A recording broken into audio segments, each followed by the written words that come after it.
ইকরা কিতাব আল্লাহ, জেনে নিন কোরআন শেখার সহজ উপায়। আসসালামু আলাইকুম রহমতুল্লাহি ওয়া বারাকাতুহু। আলহামদুলিল্লাহি কাফা ওয়া সালামুন আলা ইবাদিহিল্লাযীনা ইসতাফা, আম্মা বা'দ।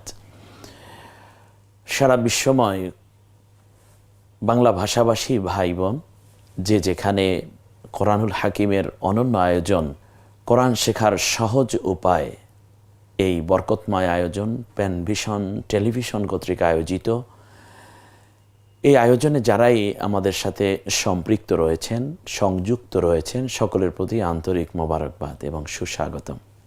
সম্মানিত ভাই বোনেরা, আজকে কোরআনুল হাকিমের এমন একটি জায়গা আমি আপনাদেরকে শেখানোর জন্য চেষ্টা করছি, যেই জায়গাটি সঠিকভাবে এবং সহজভাবে উপস্থাপনায় এবং আমাদের না বোঝা, এই দুইটার কারণেই মূলত অনেক ভাইয়েরা, অনেক মা বোনেরা কোরআনুল হাকিম শিক্ষা থেকে মাহরুম হয়েছেন।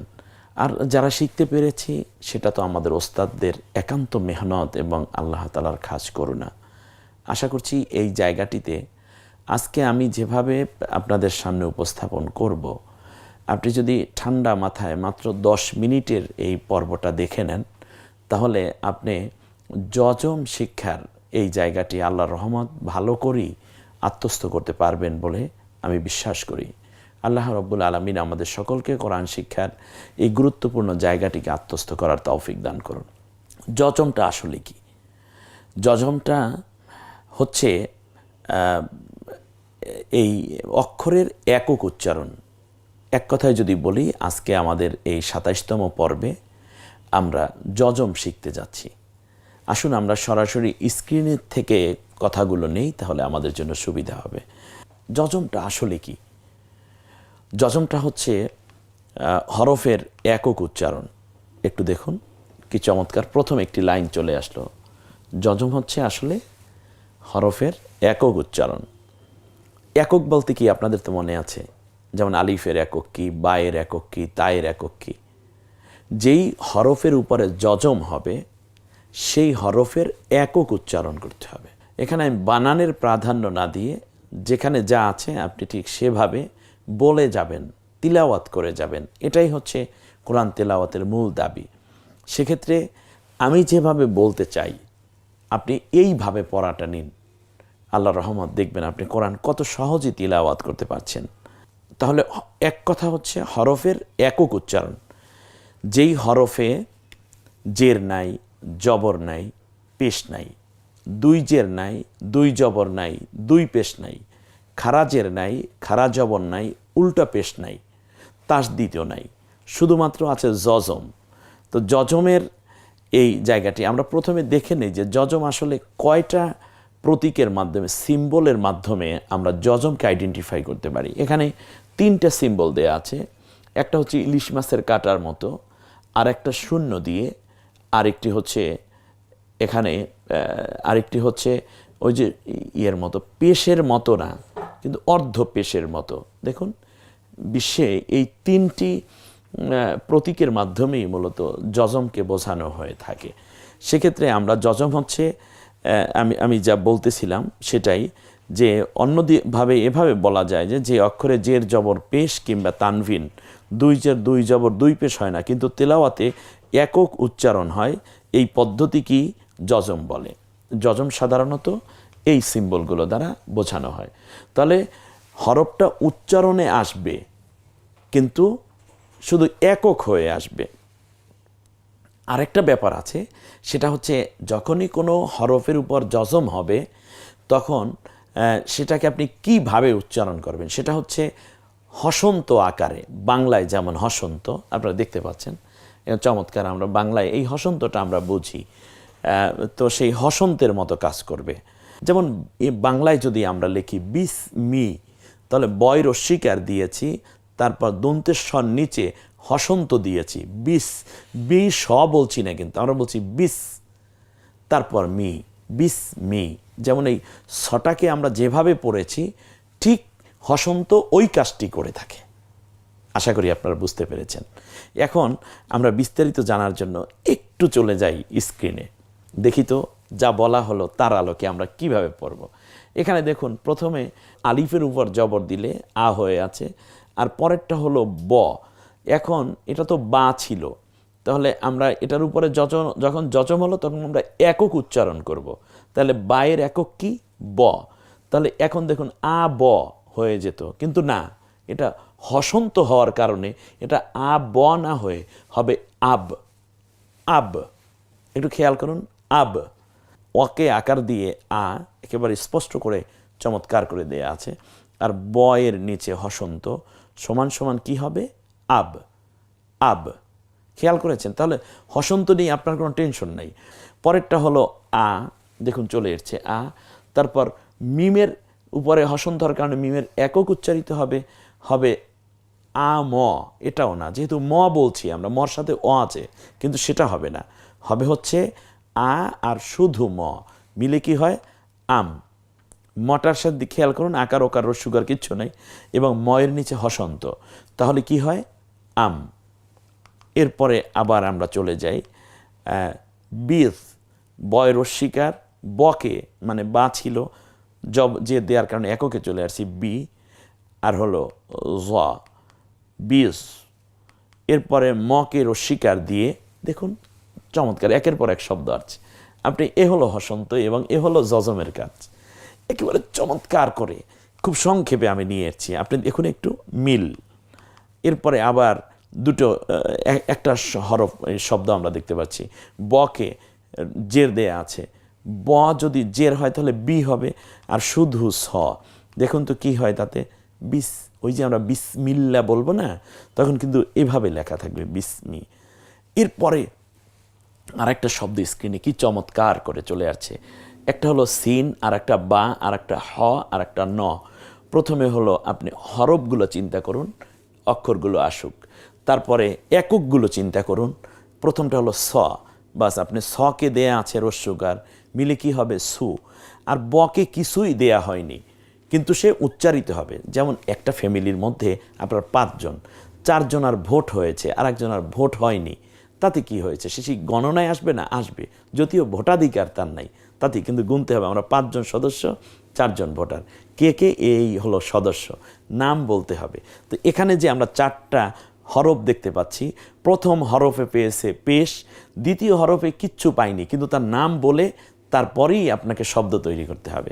এরপরে ব, পরবর্তীতে বসে আছে ব, তাহলে সকে রস্যুকার দিন আর শুধু ব মিলে কি হয় বলুন? সুব।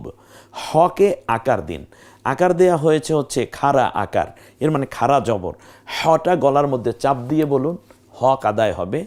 আর আকারটা খাড়া হওয়ার কারণে একালিপ টেনে বলুন হ্যাঁ। তারপর নকে আকার, কি হয় তাতে বলুন? সুবহানা। সুবহানা বলবো না, এই যে আমরা রুকুতে গিয়ে বলি সুবহানা রব্বিল আযীম, সুবহানা রব্বিল, না, ভুল ভুল। সুবহানা রব্বিল আলা, সুবহানা রব্বিল আলা, সুবহানা রব, সুবানা, সুব, সুব। আপনি জিকির করতেন সুবহানাল্লাহ সুবহানাল্লাহ সুবহানাল্লাহ, এর মধ্যে কোনো গুরুত্ব নাই, বিশ্বাস করুন। আপনি একবার সুন্দর করে বলুন সুবহানাল্লাহ, এটা হৃদয়ে লাগে, এটা আল্লাহর আরশ পর্যন্ত পৌঁছে। আপনি সুবহানা বলছেন কাকে? আল্লাহ তো সুবহানা, সুবহানা, বাটা কলকলা হবে, আমরা একটু পরেই সেটা জেনে নেব। তাহলে এখানে কি হলো? সুবহানা, দেখছেন কি চমৎকার আপনার স্ক্রিনে চলে আসলো। এরপরে আমরা পরে আরেকটা শব্দ দেখছি, এটা হলো রহমানুন, রহমানু, রহমানু। রকে আকার দিন, রা না হয়ে রই থাকে এখানে।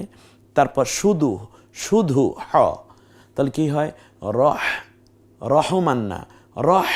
মকে খাড়া আকার দিন মানে খাড়া জবর, এতে করে একালিপ টেনে বলুন মা, নকে রস্যুকার, তাহলে কি হয়? রহমান নাকি রহমান?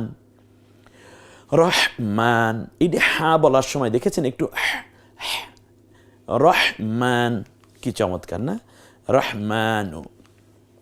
এরপরে হচ্ছে আশহাদু, আশহাদু। দেখুন কি অকে আকার দিয়ে আ হয়েছে, অ্যাটলিস্ট আলিফি আমরা আকার দিয়েছি। তারপরে হচ্ছে স, দেখুন পরেরটা হলো শিন, শিনের একক স, সটাকে আমরা সই রেখে দিলাম। এই যে শটাকে আমরা শই রেখে দিয়েছি, খেয়াল করুন এই যে স, তাহলে এ হলো আ আর এ হলো স, মিলে কি হয় আস। তাহলে যজমের কাজটা হচ্ছে কি, পূর্বের হরফটার সাথে সে একক হবে হসন্ত আকারে, পূর্বের হরফের সাথে মিলবে, একক হবে হসন্ত আকারে। তাহলে এখানে শিনটা কিন্তু একক হয়েছে, একক তো অবশ্যই হতে হবে। স, শিনের হলো স, সটা শুধু স আকারে আসেনি, সে হলো শয়েরও এককের মধ্যে ঢুকেছে। এমন আ স না, আস হাদু না, বরং আস। দেখুন এই যে স্বর নিচে একটা হসন্ত আস, হকে আকার দয় রস্যুকার আস হাদু। এখন আরবিটাও যদি আমরা মুছে ফেলি তাহলে কেমনে পড়বেন, আমরা এগুলো নিয়ে পরের কাজগুলো করব। এবারে আমরা চলে যাচ্ছি মসজিদু, একটা শব্দ দেখুন তো, মসজিদু, আমরা মসজিদ বলি, এটা উচ্চারণগত ভুল, মসজিদ হবে না, হবে মসজিদ। ম আকার স, জকে রস্যিকার দয় রস, মসজিদ, মসজিদু, মস, মকে আকার আর শুধু স, মসজিদু, ম আকার, মিমের একক ম, তারপর শুধু স, মিলে কি হয় মাস, জকে রস্যিকার দয় রস্যু, মিলে কি হয় মসজিদু। আমাদের প্রচলিত যে উচ্চারণটা, এটা কিছুটা বোধগম্য হতে দেরি হয়, দুর্বোধ্যতা এখানে। যদি বলি মিম সিন জবর, মিম সিন জবর, তাহলে বোঝা যায় জবরটা সিনের উপরে। এখানে সেই জায়গাটা আমরা সহজ করার চেষ্টা করেছি, হয়ে গেল মসজিদু। পরে আরেকটি শব্দ আছে আল হামদু, আপনি বহুত জিকির করেছেন আলহামদুলিল্লাহ আলহামদুলিল্লাহ আলহামদুলিল্লাহ রব্বিল আলামিন, এগুলো ভুল হবে আল, একে অকে আকার দিয়ে আ, দেখুন স্ক্রিনে, তারপর শুধু ল হবে কি আল হ্যাম, হ আকার শুধু ম, হ্যাম, দকে রস্যুকার আল হ্যামদু, আল হ্যামদু। আকবারু, আকবারু, আক, স্বরে অকে আকার দিয়েছি আ, আর শুধু ক মিলে কি হয় আক, বকে আকার রয় রস্য, আকবারু। আপনি এবার খেয়াল করুন, দেখুন সেটাই এরছে। আপনি এখন থেকে যেটা করবেন তা হচ্ছে, এ পর্যন্ত আমরা এখানে রাখতে চাই এজন্য, যেহেতু যজম এই পড়াটা আপনার থেকে আমি এখন আদায় করব। আপনার থেকে আদায় করতে হলে আমরা আরবিতে এতক্ষণ পর্যন্ত যেটা, সেটা হচ্ছে উচ্চারণ আপনার থেকে মানে আমরা হারাকাত দিয়েছি আর আপনি আস্তে আস্তে করে লিখে দিয়েছেন। আমরা বাংলায় আরও কিছু উচ্চারণ এবং আপনাকে দিয়ে হারাকাত দেওয়ানোর চেষ্টা করব। এই জায়গাটিতে আসার 2-3টা উদাহরণ দিয়ে আজকের পর্ব শেষ করব। যেমন হ্যাব অলরেডি চলে এসছে, হ্যাব, হয় আকার শুধু ব, কি হবে বলুন তো দেখি, উচ্চারণটা কি হয়, হা আর ব, হ্যাব। এরপরেরটা হলো হাজ, দেখুন আপনি এভাবে হাজ চিন্তা করতে পেরেছেন কিনা স্ক্রিনে চমৎকার করে, হাজ। এরপর লাই, লকে আকার, লাম আছে ইয়ে আছে, লকে আকার দেয়া আর ইটা শুধুই ই, মিলে কি হয় লাই। এরপরে ফা, ফা এর উপর একক হলে ফ, জবর দিয়ে ফা, আর ও এর একক ও, মিলে হয় ফাও। এরপরে দেখুন এগুলোই হয়েছে কিনা। আমরা আস্তে আস্তে করে এই জায়গাটা আজকের মতো বিদায় নেয়ার আগে এই দুটো শব্দ শুধু দেখিয়ে দেব।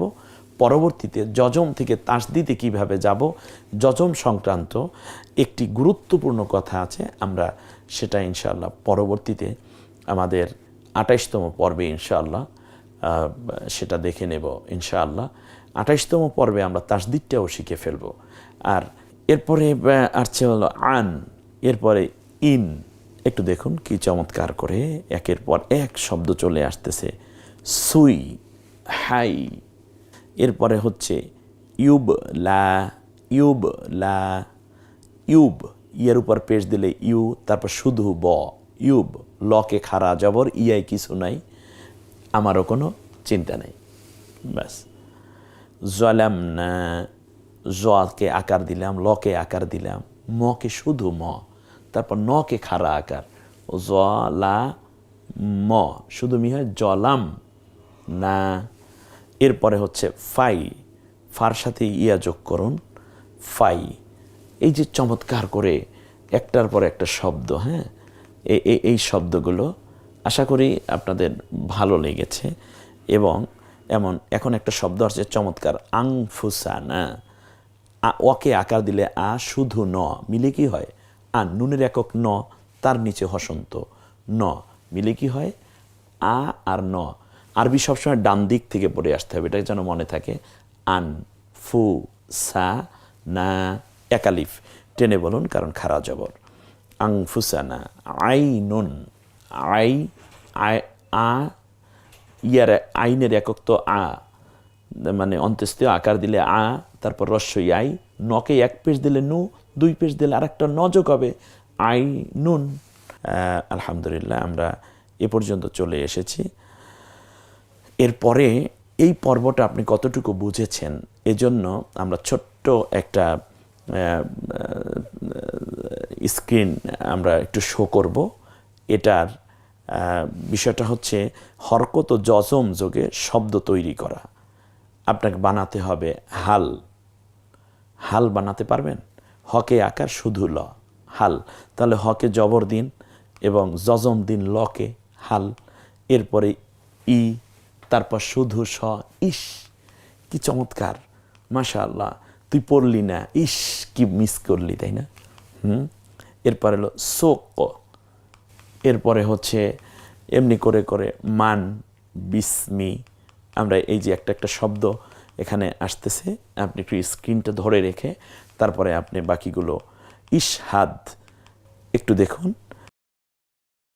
ফারহিন কিভাবে হবে, এরপরে ফাতহু কি চমৎকার, একের পর এক চলে আসছে। এরপরে আজনাবু, এরপর লাম ইয়ালিদ, একের পর এক শব্দ। আপনি শুধুমাত্র এভাবে হরকত বসাবেন। আজকের এই যে হামলাহান এই শব্দটির মাধ্যমে আমরা আজকের যজম শিক্ষার এই পর্বটি শেষ করতে চাই। ২৮তম পর্বে আমরা যজমের কিছু বিষয়ের সাথে, তাসদিদ হচ্ছে মাত্র 2 মিনিটের পড়া। যজম থেকে তাসদিদে যাওয়াটা একেবারেই ছোট্ট একটা ঘটনা। আসুন না আমরা এই যজমটা নিয়ে আরও একটু চর্চা করব এবং তাসদিদ শেখার আকাঙ্ক্ষা রেখে আজকের মতো এই ২৭তম পর্বের সমাপনী টানছি। ২৮তম পর্বে ইনশাআল্লাহ আপনাদের সাথে যজম এবং তাসদিদ দুইটা নিয়ে একত্রে কথা হবে। আল্লাহ সকলকে ভালো রাখুন এবং কোরআন শিক্ষার এই টার্নিং পয়েন্টে আমরা যেন বুঝে বুঝে আল্লাহ তাআলার কোরআনকে আত্মস্থ করতে পারি। সামনেই কোরআনের সবকের একটি হাতছানি আপনাকে আমাকে ডাকছে। আল্লাহ তাআলা সেই মঞ্জিল মকসুদে উপনীত হওয়ার তৌফিক দান করুন। আমিন। আসসালামু আলাইকুম ওয়া রাহমাতুল্লাহি ওয়া বারাকাতুহু।